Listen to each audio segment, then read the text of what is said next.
Shalom Bapak Ibu, selamat hari Minggu. Kembali kita dalam ibadah hari Minggu kita di GBI Tegalalur. Kita mau bersama-sama satukan hati. Kita mau memulai ibadah kita pada hari ini. Mari kita mau mengangkat satu pujian. Ku nyanyi haleluya.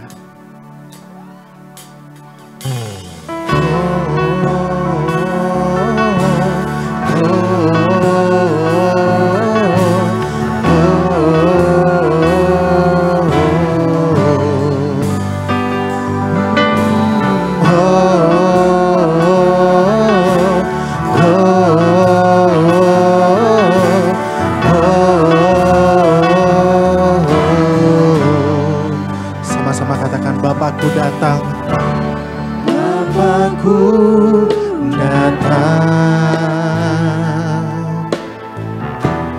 menyembahmu di sini. Ku percaya Kau ada bagiku.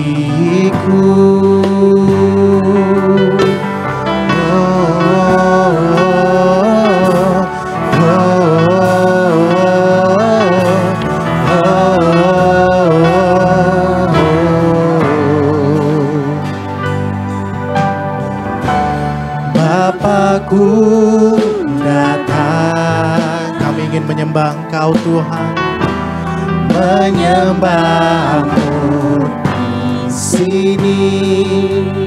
Kami percaya Kau Tuhan, oh, ada bagiku. Tak usah ku takut, sebab Kau sertaku. Tak usah ku bimbang, Kau di dalamku. Tak usah ku cemas, Kau penghiburku. Saat ku lemah, Kau kuatku. Kita sama-sama nyanyikan haleluya. Ku nyanyi haleluya,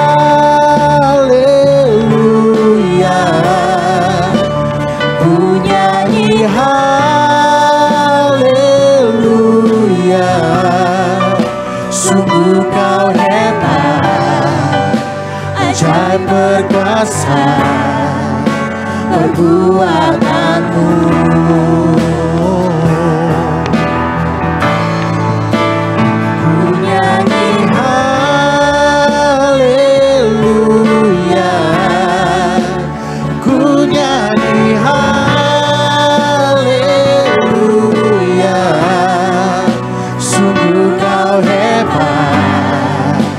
Ajaib perkasa perbuatanmu.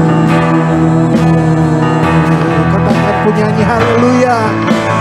Ku nyanyi haleluya,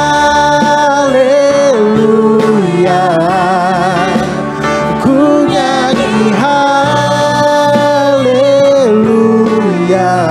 Sungguh Kau hebat, ajaib perkasa Tuhan perbuatanmu.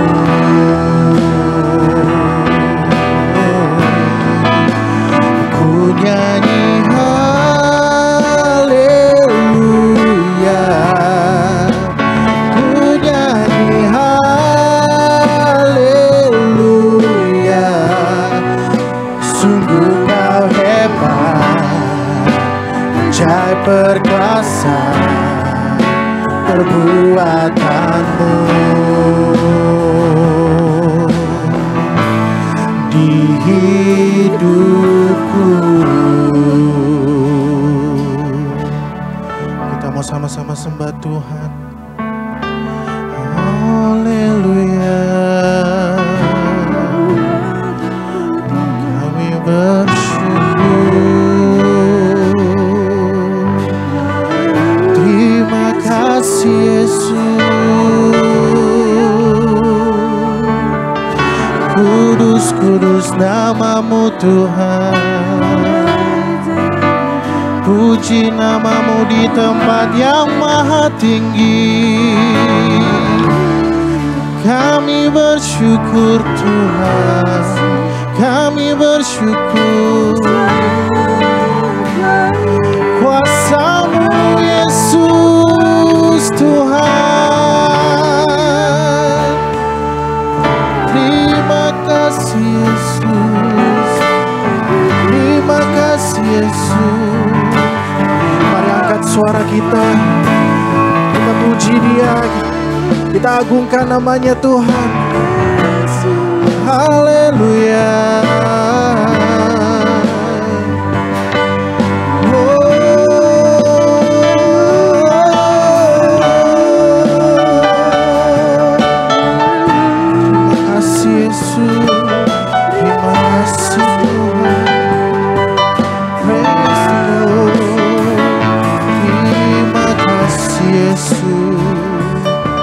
Puji namamu ya Tuhan, kami tidak takut.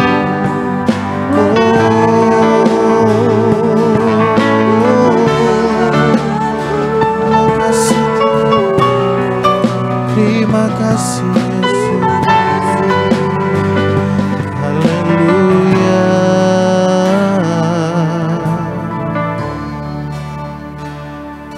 Terima kasih.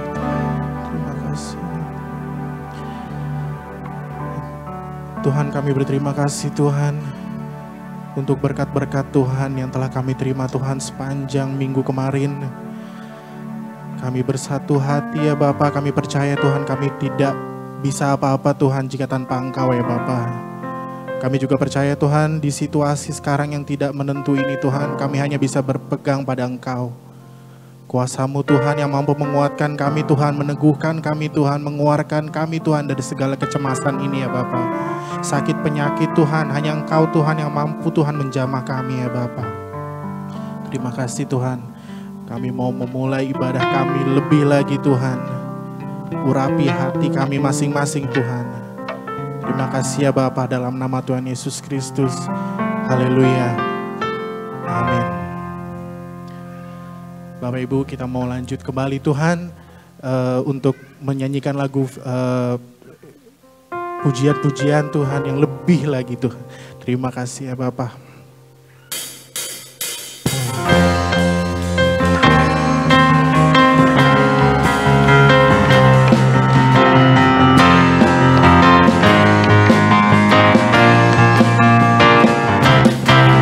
Sekarang tiba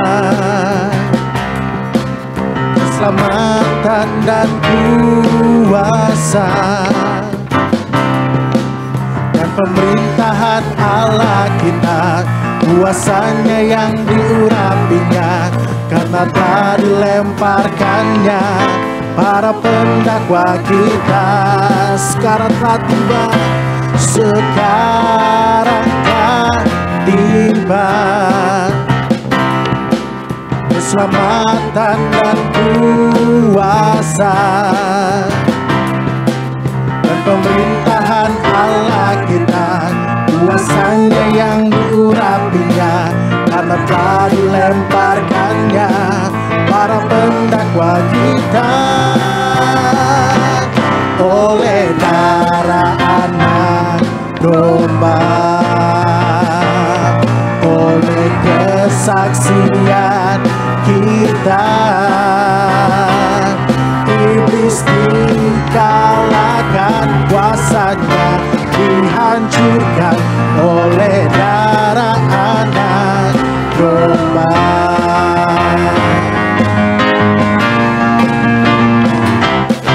Sekarang telah tiba keselamatan dan kuasa,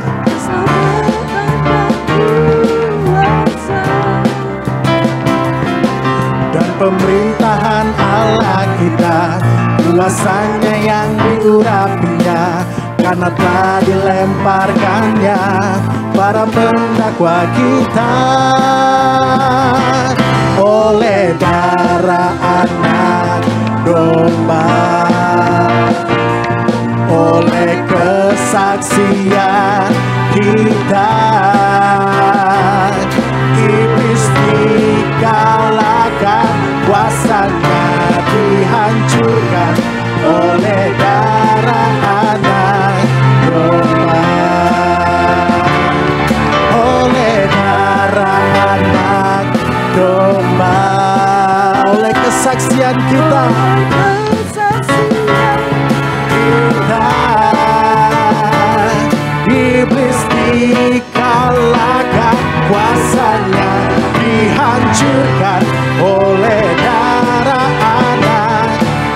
ditebus oleh darah anak, oleh darah anak, oleh darah anak domba.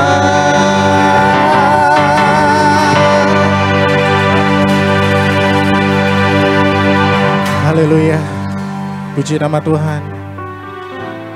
Kita siapkan hati kita masing-masing untuk memulai firman Tuhan. Mari kita bersama-sama kita angkat satu pujian. Kuasa-Mu terlebih besar.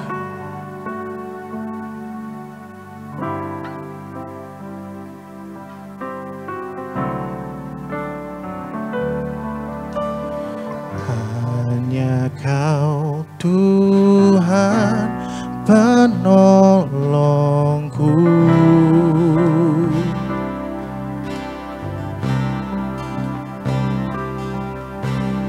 yang selalu setia bersamaku. Kasih-Mu yang selalu Tuhan, kasih-Mu yang sanggup mengubah kehidupanku. Sungguh ku berserah, sungguh ku berserah, sungguh ku percaya, sungguh ku percaya. Kuasa-Mu terlebih besar, Tuhanku terlebih besar.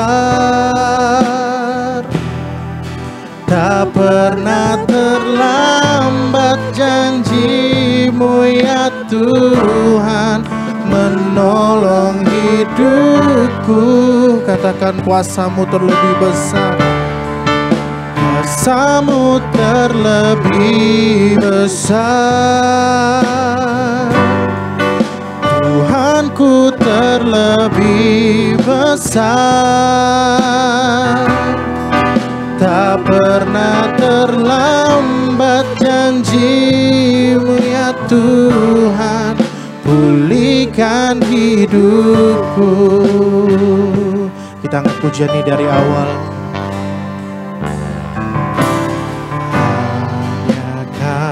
Tuhan penolongku, Kau setia, yang selalu setia bersamaku. Kasih-Mu Tuhan,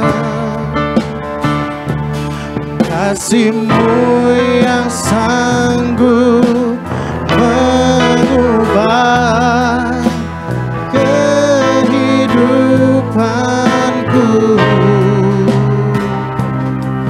Sungguh ku berserah, sungguh ku percaya. Kuasa-Mu terlebih besar, Tuhanku terlebih besar. Tak pernah terlambat janji-Mu ya Tuhan menolong hidupmu. Katakan kuasa-Mu, kuasa-Mu terlebih besar, Tuhanku terlebih besar. Tak pernah terlambat janji-Mu ya Tuhan, pulihkan hidupku. Tak pernah terlambat janji-Mu ya Tuhan, pulihkan hidupku.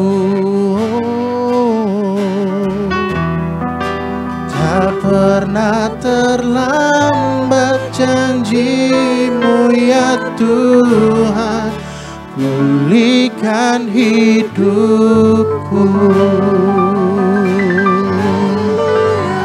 Haleluya, haleluya. Terima kasih Tuhan. Kami percaya Tuhan, janji-Mu Tuhan tidak pernah terlambat Tuhan, menolong kami di saat apapun juga ya Bapa. Saat ini Tuhan kami mau masuk ke dalam firman Tuhan, berkati Tuhan mulut lidah hamba-Mu Tuhan yang akan menyampaikan firman Tuhan.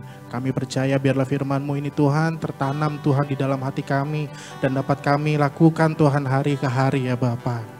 Terima kasih ya Bapa. Dalam nama Tuhan Yesus Kristus kami berdoa dan mengucap syukur. Haleluya. Amin. Amin.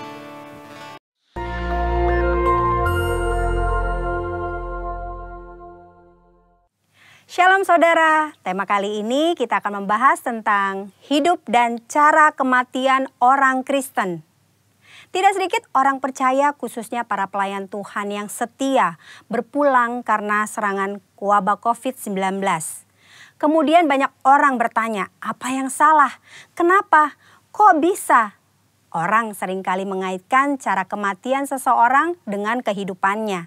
Kematian adalah hal yang tidak terhindarkan dari kehidupan semua makhluk hidup di dunia termasuk manusia. Ada dua pandangan, yaitu yang pertama pandangan orang yang saleh pasti meninggal dengan cara terhormat, seperti mati dengan tenang, tidak menderita kesakitan, saat-saat terakhir dengan kondisi baik. Pandangan yang sebaliknya yaitu orang yang berdosa besar. Mereka meninggal dengan cara yang hina. Maksudnya matinya menderita, sendirian di saat-saat terakhir dan mengenaskan meninggal karena kecelakaan atau korban kriminal. Benarkah kedua pandangan tersebut? Tentu saja pandangan tersebut salah. Alkitab mencatat Tuhan Yesus sendiri diperhadapkan dengan pertanyaan dan situasi yang mirip. Dalam Lukas 13 ayat 1 sampai dengan 5 terjadi peristiwa matinya peziarah di Yerusalem yang dibunuh oleh Pilatus dan darahnya dicampur dengan korban darah yang akan dipersembahkan. Peristiwa yang kedua adalah orang-orang Galilea mati tertimpa menara dekat Siloam. Dua peristiwa ini membuat orang-orang bertanya, dosa besar apa yang telah dilakukan oleh kedua kelompok ini? Hingga mereka meninggal dengan cara yang mengenaskan. Saat itu juga Yesus menegur mereka bahwa hal itu terjadi bukan karena mereka lebih berdosa. Dosa dan kesalahan atau konsekuensi yang dibuat oleh manusia bisa saja mengakibatkan penderitaan dan mati dengan mengenaskan. Tetapi mengatakan semua orang yang mati dengan tidak enak dan mengenaskan adalah orang yang lebih berdosa, itu pendapat yang salah. Apalagi mengaitkan dengan kualitas kerohanian mereka. Tuhan Yesus mengajarkan di Lukas 13 ayat 1 sampai dengan 5. Yang pertama, cara mati seseorang tidak menunjukkan kualitas hidupnya. Mungkin saja orang yang berdosa bisa mati atau meninggal dengan cara yang tidak enak dan menderita. Tetapi bukan selalu bila seseorang meninggal dengan cara yang tidak enak, artinya pasti karena ada dosa besar yang dilakukan. Jangan mengaitkan cara kematian seseorang dengan kualitas hidupnya.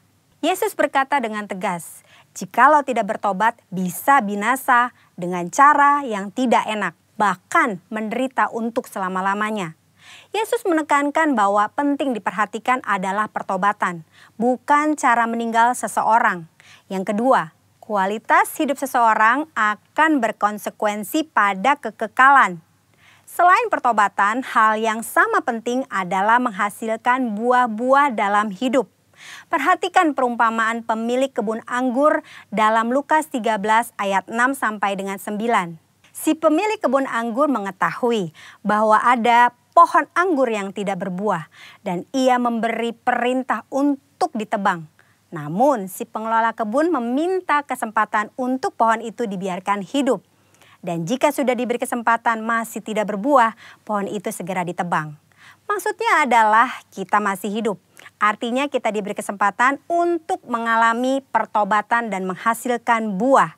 Jika tidak, kita akan dibinasakan. Waktu yang Tuhan berikan harus kita responi dengan pertobatan dan berbuah. Saudara, jangan salah fokus dengan mempertanyakan bagaimana cara seseorang meninggal. Sebaiknya kita meresponi kesempatan hidup yang Tuhan berikan. Yang pertama, kita fokus pada pertobatan dan menjalani hidup yang menghasilkan buah, agar kita tidak mengalami hukuman dan penderitaan kekal. Yang kedua, tidak ada hubungan langsung antara cara seseorang mati dengan kerohanian yang dijalani selama hidupnya. Yang ketiga, cara orang percaya mati adalah kedaulatan Tuhan yang tidak dapat diselami oleh manusia. Tetaplah percaya dan serahkan diri kepada Tuhan. Percayalah, tidak ada keputusan Tuhan yang salah. Saudara, kita tidak boleh menilai bahkan menghakimi seseorang melalui cara kematiannya. Sebagai contoh, memperkatakan, sudah rajin beribadah, berpuasa, berbahasa roh, kok bisa mati karena COVID-19? Hal itu tidak ada hubungannya, lagi sangat tidak pantas untuk diucapkan karena tidak menghormati dan tidak sensitif terhadap perasaan keluarga yang ditinggalkan. Mari saudara, kita fokus kepada pertobatan dan menghasilkan buah-buah yang baik selama kita masih punya kesempatan. Tuhan Yesus memberkati.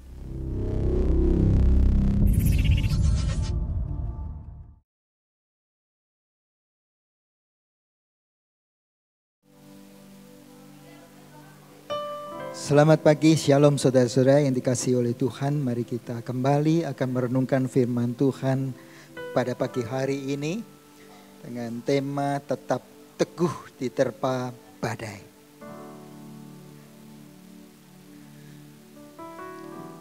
Calton Hill yang terletak di pusat kota Edinburgh di negara Skotlandia merupakan salah satu warisan dari dunia. Bangunan kuno ini terletak di bukit batu yang dikelilingi oleh perumahan yang masih tertata rapi hingga sekarang ini. Tempat ini menjadi tujuan wisata di negara Skotlandia yang sangat terkenal, dan memang dari puncak bukit ini terlihat pemandangan yang begitu indah. Struktur dari bangunan ini adalah dari batu-batuan yang sangat keras yang memberikan keuntungan buat bangunan-bangunan yang ada di perbukitan ini sehingga bisa begitu kokoh dan berdiri hingga sekarang ini. Saudara merenungkan akan struktur bangunan yang ada di Calton Hill ini mengingatkan saya kepada apa yang Yesus sampaikan dicatat di dalam Lukas pasal yang ke-6 ayat 46 sampai 49. Saya akan membacakan dan saudara bisa menyimak Alkitab saudara di rumah. Mengapa kamu berseru kepadaku, Tuhan, Tuhan, padahal kamu tidak melakukan apa yang aku katakan? Setiap orang yang datang kepadaku dan mendengarkan perkataanku serta melakukannya, aku akan menyatakan kepadamu dengan siapa ia dapat disamakan. Ia sama dengan seorang yang mendirikan rumah. Orang itu menggali dalam-dalam dan meletakkan dasarnya di atas batu. Ketika datang air bah dan banjir melanda rumah itu tidak dapat digoyahkan karena rumah itu kokoh dibangun. Akan tetapi, barang siapa mendengar perkataanku tetapi tidak melakukannya, ia sama dengan seorang yang mendirikan rumah di atas tanah tanpa dasar. Ketika banjir melandanya, rumah itu segera rubuh dan hebatlah kerusakannya. Saudara, mari kita fokuskan pada kata rumah dan batu yang Yesus katakan ini. Rumah adalah suatu tempat berteduh. Rumah adalah suatu tempat untuk berlindung. Dan batu merupakan satu bahan di mana pondasi dari rumah itu didirikan. Yesus mengatakan kalau suatu rumah itu mau teguh berdiri pada waktu angin topan datang, pada waktu banjir datang, rumah itu harus diletakkan di atas batu. Dan untuk menemukan satu lapisan batu, orang harus kadang-kadang membayar suatu biaya yang mahal untuk dapat menemukan satu lapisan batu yang kadang-kadang berada di lapisan tanah yang dalam. Saudara, sekali lagi batu merupakan suatu lapisan yang kokoh. Dan Alkitab menggambarkan bahwa Yesus itu sebagai batu, batu penjuru. Di lain bagian dikatakan Yesus adalah batu karang yang kokoh. Daud sendiri menggambarkan Allah, menggambarkan Tuhan sebagai gunung batu, suatu simbol dari tempat perlindungan yang kokoh. Kalau kita membaca di dalam biografi hidup Daud yang ditulis di dalam Alkitab, bagaimana ia ketika dikejar-kejar oleh musuh-musuhnya, ia sering kali melarikan diri dan bersembunyi di gunung-gunung batu, di bukit-bukit batu.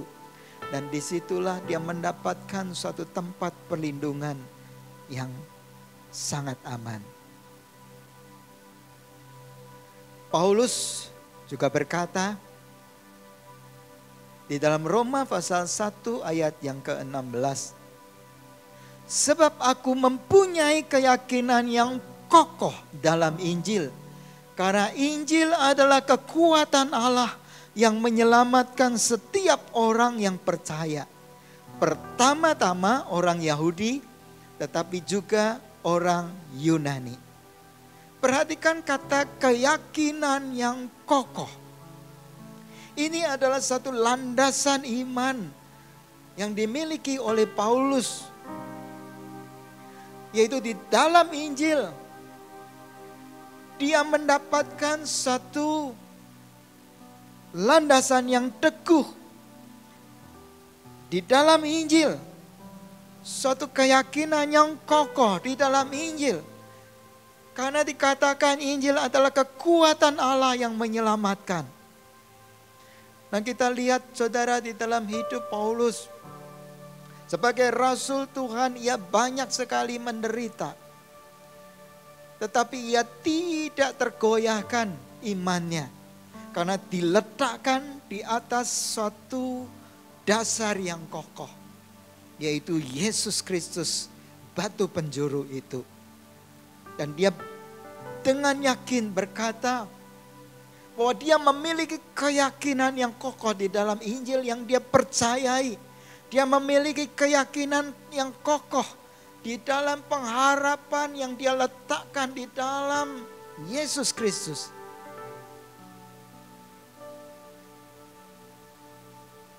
Lebih lanjut, dia berkata di dalam Roma pasal yang ke-5, kita boleh megah di dalam kesengsaraan kita. Nah saudara, satu perkataan yang ganjil sekali. Bagaimana orang bisa bermegah di dalam kesengsaraan? Saudara, kalau kita melihat apa yang dikatakan oleh Rasul Paulus sebelumnya, dia bisa berani berkata bermegah di dalam kesengsaraan. Karena dia melandaskan, dia mendirikan keyakinannya di atas suatu dasar yang kokoh.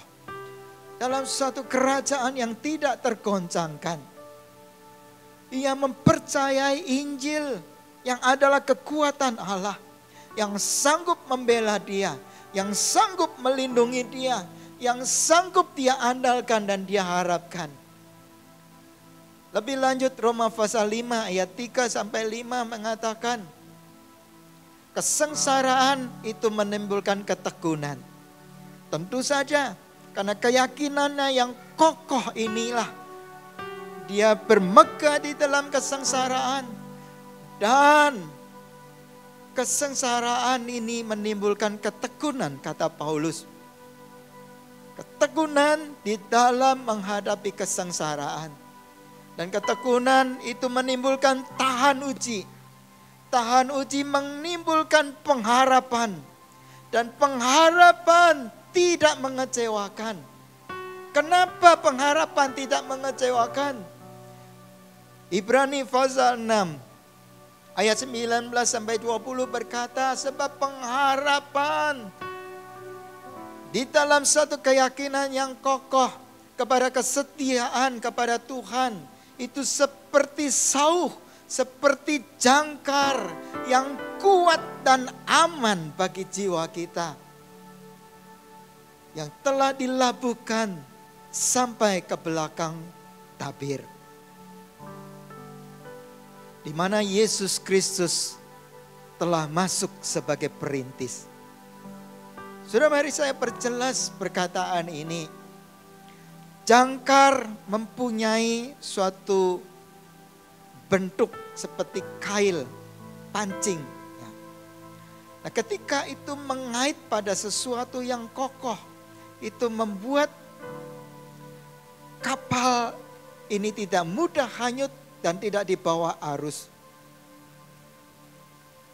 Setiap kapal yang berlayar, setiap kapal yang berada di laut pasti harus diperlengkapi dengan sauh atau jangkar sebagai satu standar keamanan yang tidak boleh dilupakan.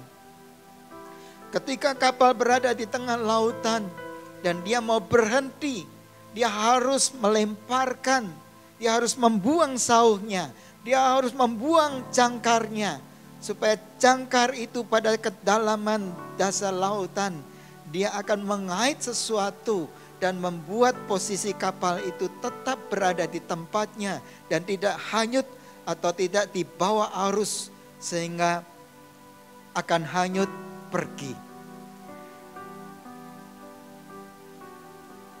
Firman Tuhan di dalam Ibrani tadi berkata, sauh itu telah dilabuhkan sampai ke belakang tabir.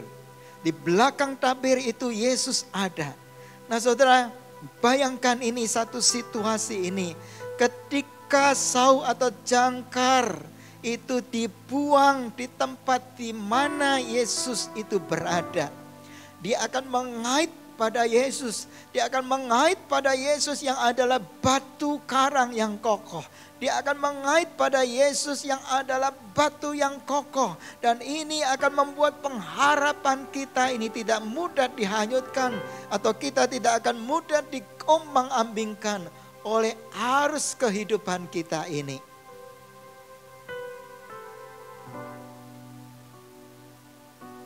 Tadi di awal saya katakan, seringkali untuk menemukan suatu lapisan batu sebagai dasar untuk mendirikan bangunan di atasnya, orang harus berupaya dan tidak sering juga harus mengeluarkan biaya lebih untuk mendapatkannya.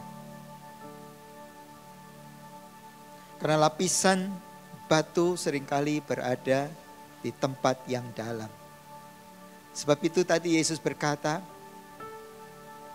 orang yang mau membangun rumah dan mau mendirikan di atas batu, ia akan menggali dalam-dalam dikatakan. Ia akan menggali dalam-dalam sampai ditemukan lapisan batu itu, baru kemudian bangunan rumah itu didirikan. Diperlukan suatu upaya yang sungguh-sungguh.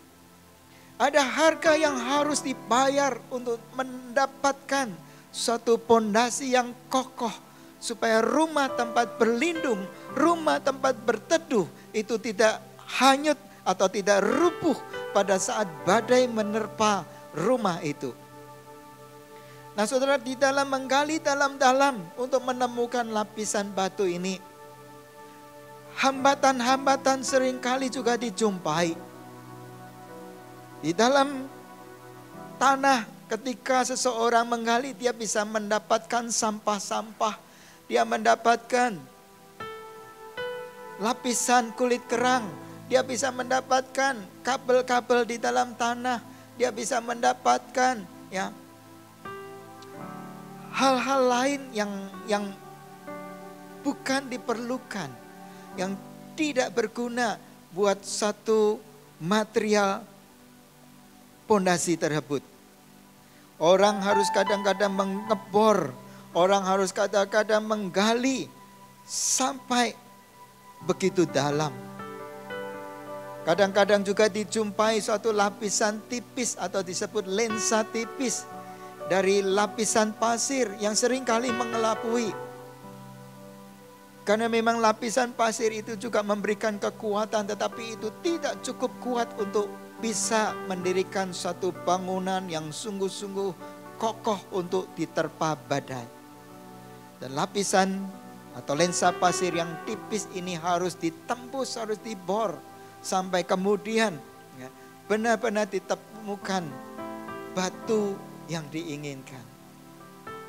Saya mengajak sekarang saudara kita untuk melakukan satu studi dari tokoh Alkitab yang saya angkat pada pagi hari ini, Elisa.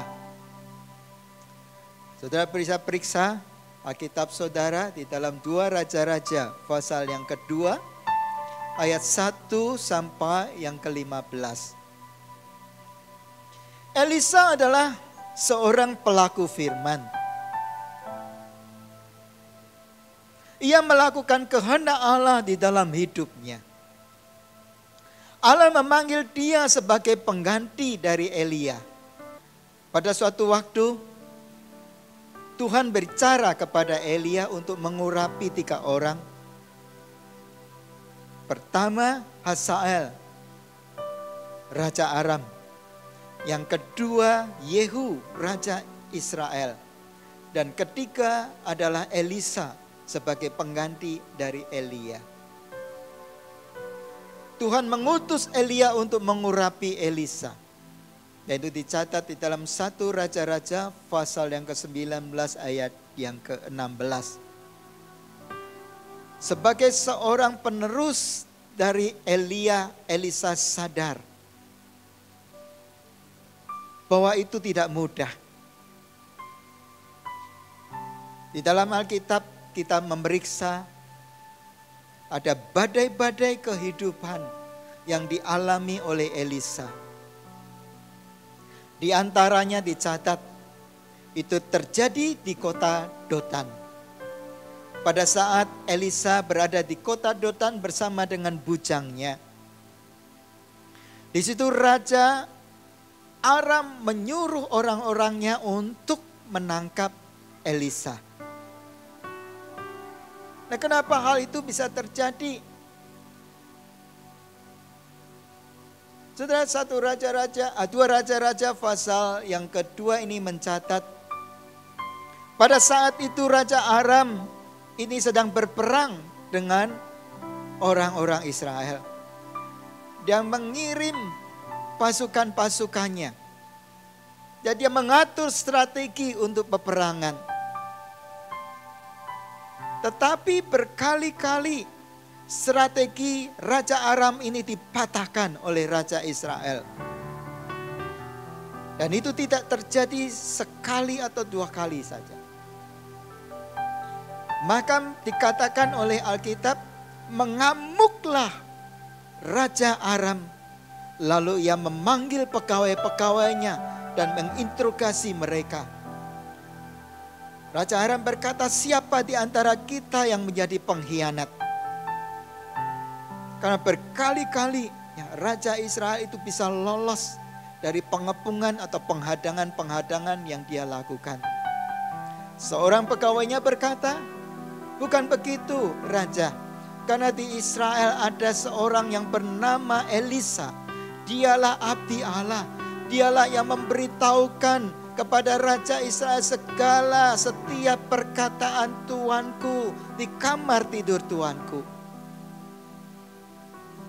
Ini yang menjadi latar belakang kenapa Raja Aram mengutus orang-orangnya untuk menangkap Elisa. Pada malam itu terjadi pengepungan di kota Dotan. Esok paginya Ketika bujang Elisa melihat tentara yang begitu besar mengepung pegunungan tempat Elisa dan bujangnya ini berada, maka ketakutanlah bujang Elisa ini dan berkata kepada Elisa, "Celaka Tuanku, ada begitu banyak tentara yang mengepung kita." Tetapi Elisa dengan tenang berkata, "Jangan takut, sebab yang menyertai kita jauh lebih besar daripada yang menyertai mereka."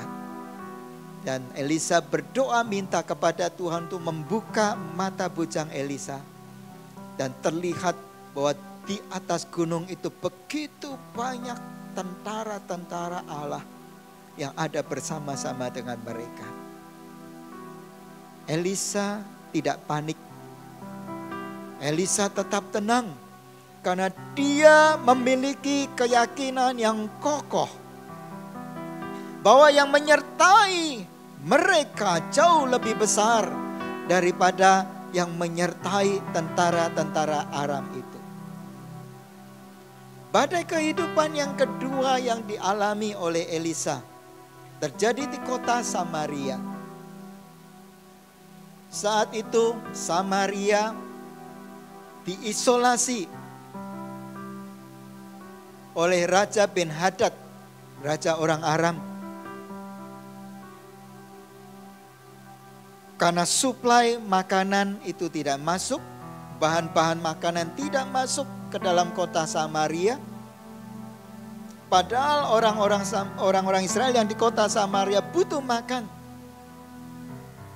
Karena permintaan tinggi sedang pasokan tidak ada, maka terjadi harga-harga begitu melonjak tinggi.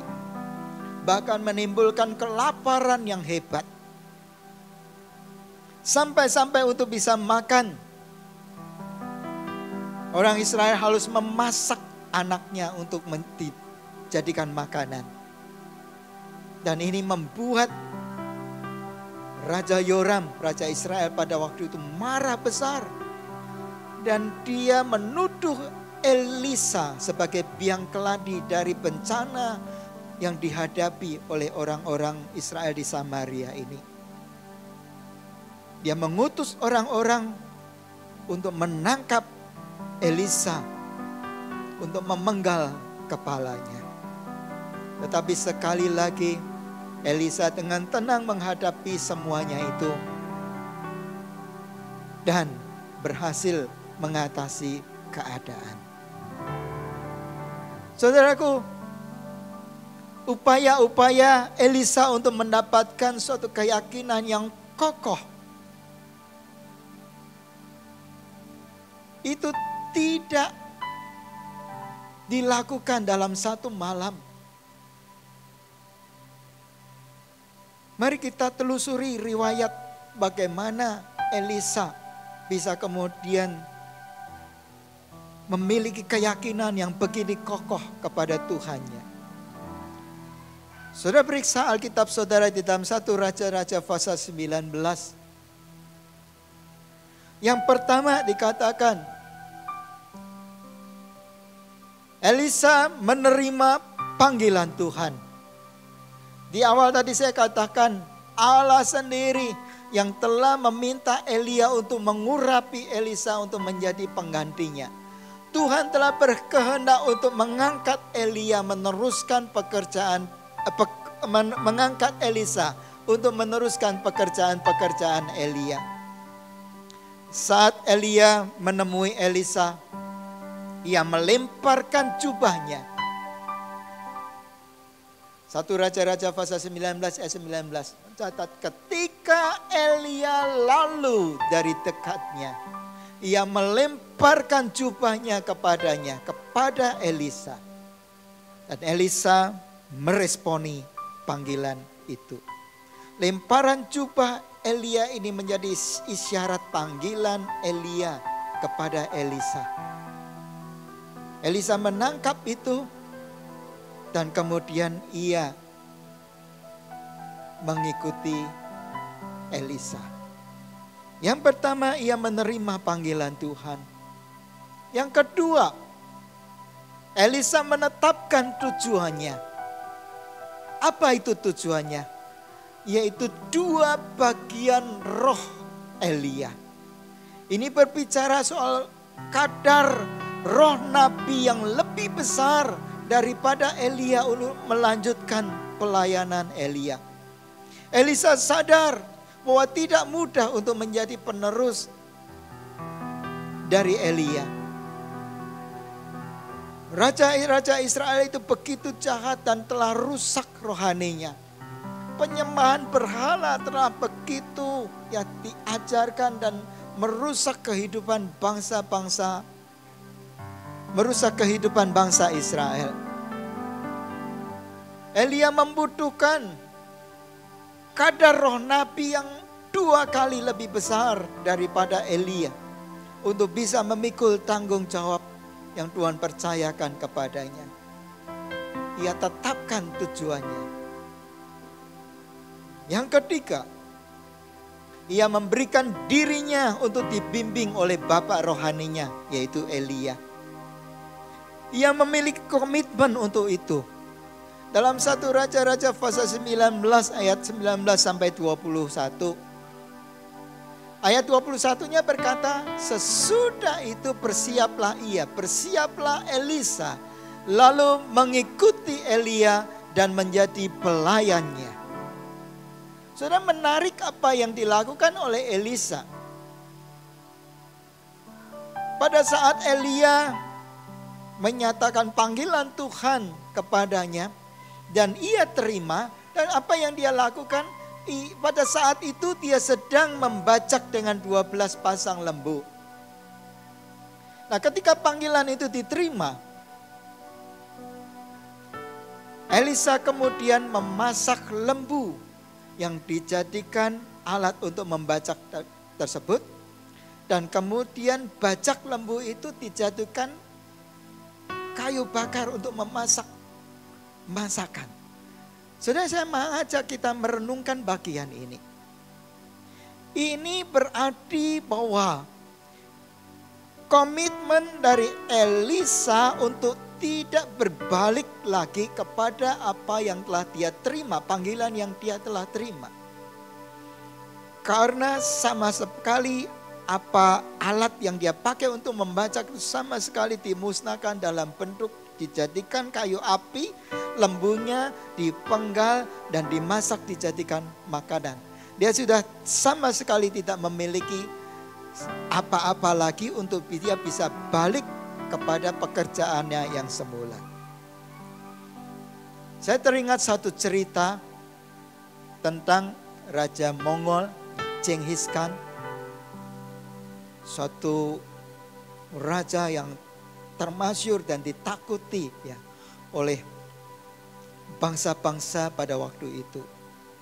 Tentaranya yang besar seringkali menyerbu dan ia bisa menguasai daerah-daerah yang begitu luas. Dan dia memiliki kebiasaan. Pada saat ia melakukan ekspansi ke suatu wilayah, dan ketika tentaranya sudah mendarat di wilayah musuh, dia akan segera memerintahkan kepada tentaranya untuk membakar kapal-kapal yang ditumpangi mereka. Ini berarti hanya 2 pilihan bagi tentara yang mengikuti Genghis Khan. Menang atau mati. Mereka tidak memiliki kesempatan untuk balik melarikan diri.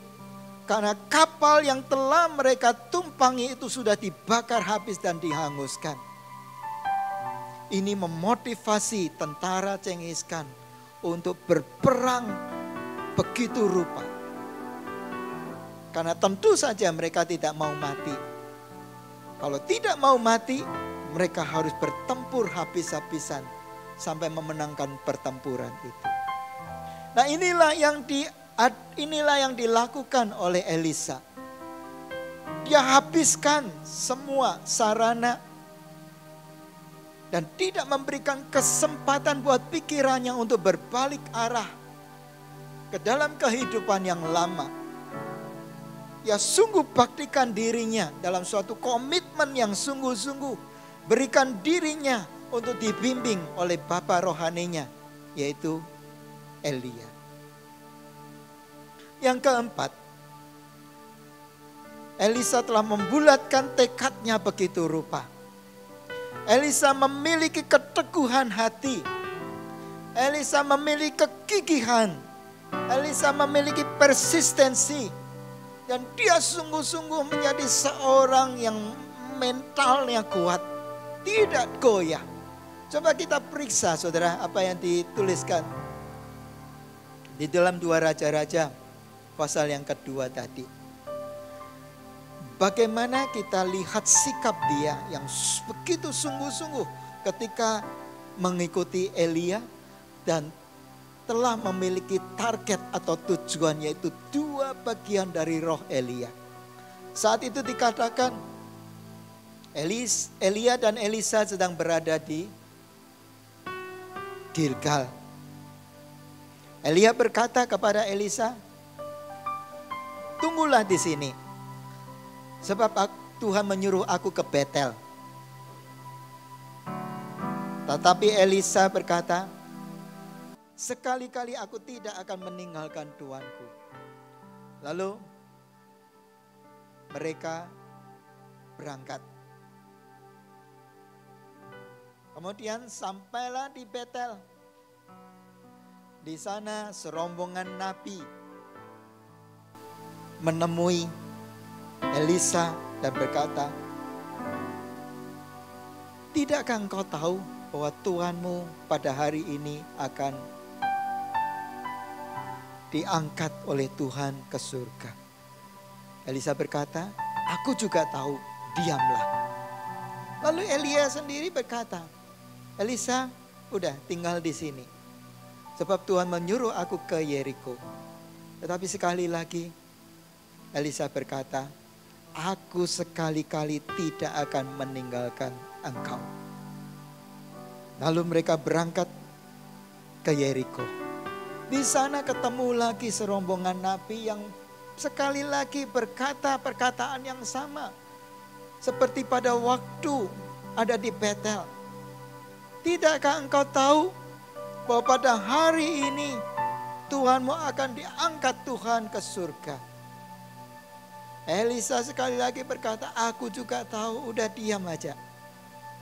Elia sendiri kemudian juga berkata, "Elisa, sudah tinggal di sini. Sebab Tuhan menyuruh aku ke Sungai Yordan." Sekali lagi Elisa berkata, "Aku sekali-kali tidak akan meninggalkan engkau." Coba saudara bayangkan, bukankah ini lebih daripada cukup untuk mendapatkan satu konfirmasi saudara? Bahkan ketika 2 atau 3 orang mengatakan hal yang sama kepada kita. Bukankah ini suatu konfirmasi tentang satu kebenaran? Apalagi dikatakan nih serombongan nabi yang berkata adalah nabi. Bahkan di seberang di Sungai Yordan itu ada 50 orang nabi yang sedang mengamati mereka. Maka kita lihat Elisa tidak goyah kepada apa yang dia inginkan. 2 bagian dari roh Elia yang diperlukannya untuk melanjutkan pekerjaan-pekerjaan yang dipercayakan Tuhan lewat panggilannya ini.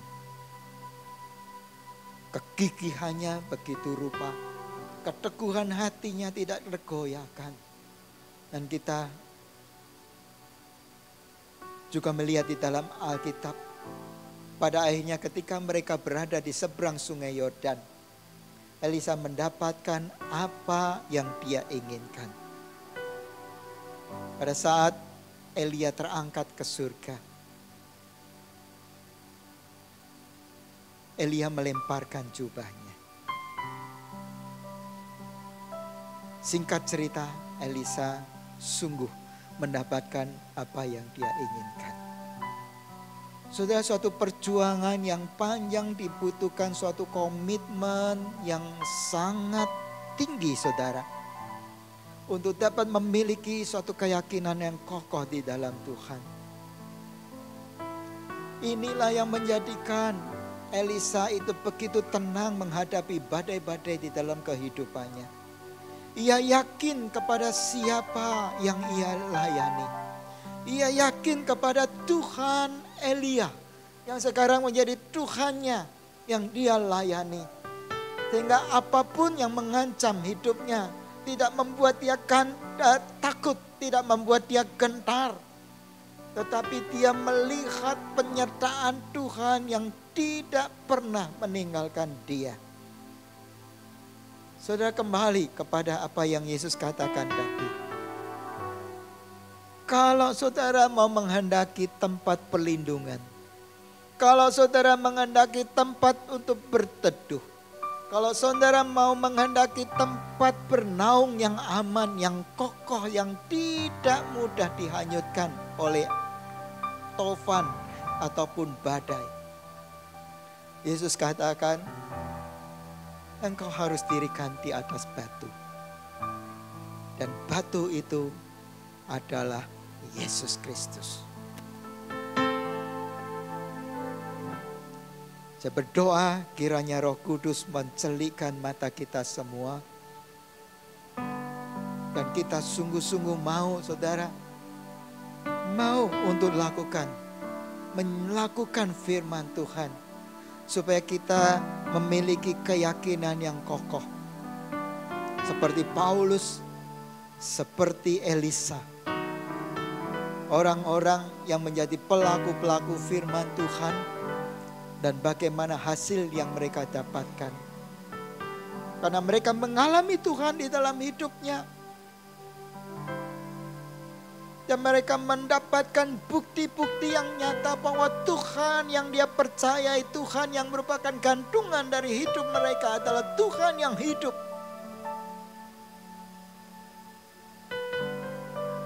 Ini yang membuat mereka sungguh-sungguh kokoh di dalam hidupnya. Ya, biar kita semua mengalami itu. Tetapi ada bagian dari diri kita yang harus kita kerjakan. Yaitu gali dalam-dalam. Gali dalam-dalam. Temukan batu itu. Temukan Yesus Kristus yang sungguh-sungguh hidup bagi kita.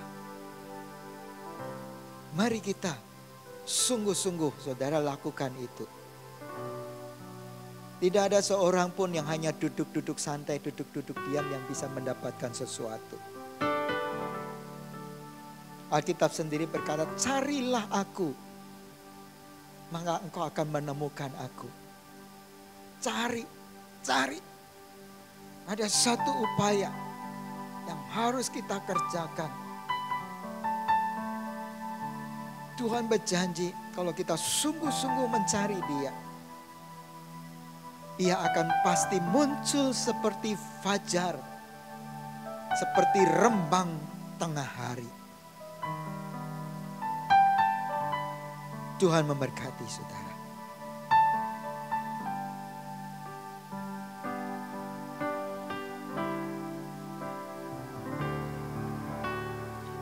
Yesus, Kaulah sahabatku. Yesus, Kaulah kuatku. Yesus, Kaulah segalanya bagiku.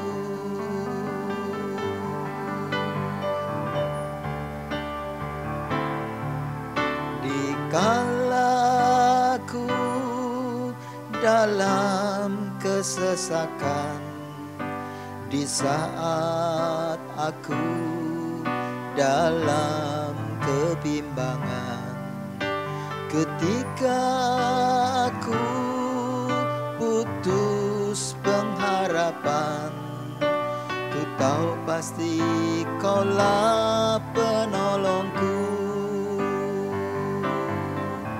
Kau hiburkan hatiku, Kau kuatkan jiwaku, Kau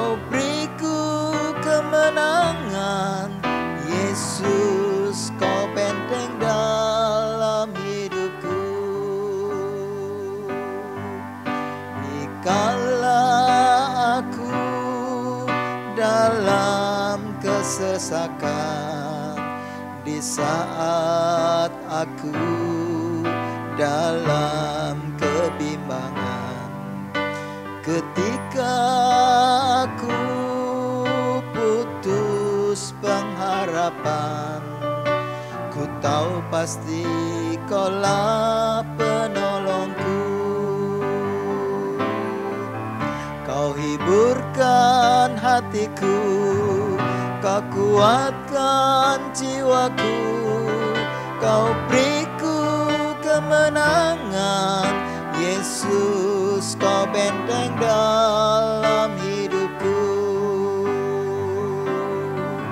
Kau hiburkan hatiku, Kau kuatkan jiwaku, Kau beriku kemenangan. Yesus, Kau benteng dalam hidupku. Yesus, Kau benteng dalam hidupku.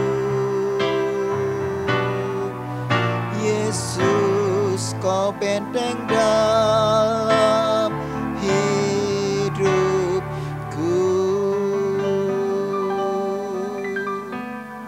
Kami berdoa ya Tuhan, biarlah Roh Kudus menerangi hati pikiran kami, supaya Engkau membukakan mata rohani kami dan mendorong kami untuk kami menggali dalam-dalam dan menaruh dasar perlindungan kami di atas batu itu, yaitu di dalam Yesus Kristus.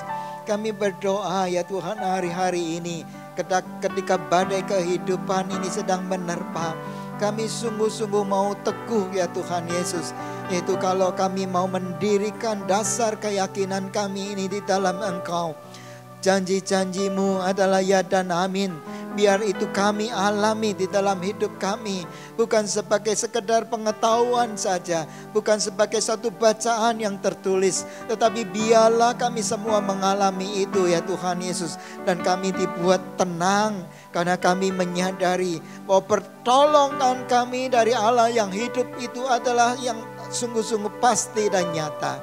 Terima kasih Bapa. Peliharalah umat-Mu di dalam hari-hari yang sulit ini. Dan biar Engkau membentangkan perlindungan-Mu buat mereka semuanya. Dalam nama Tuhan Yesus Kristus kami berdoa. Amin. Saudara-saudara yang dikasihi Tuhan, mari kita mengangkat kedua tangan kita ke atas dan siapkan hati untuk terima berkat Tuhan. Kasih karunia yang berlimpah-limpah dari Allah Bapa, damai sejahtera dan sukacita dari Tuhan kita Yesus Kristus, pertolongan, penghiburan dan kekuatan dari Roh Kudus menyertai saudara-saudara sekalian sampai selama-lamanya. Mari semua kita katakan amin.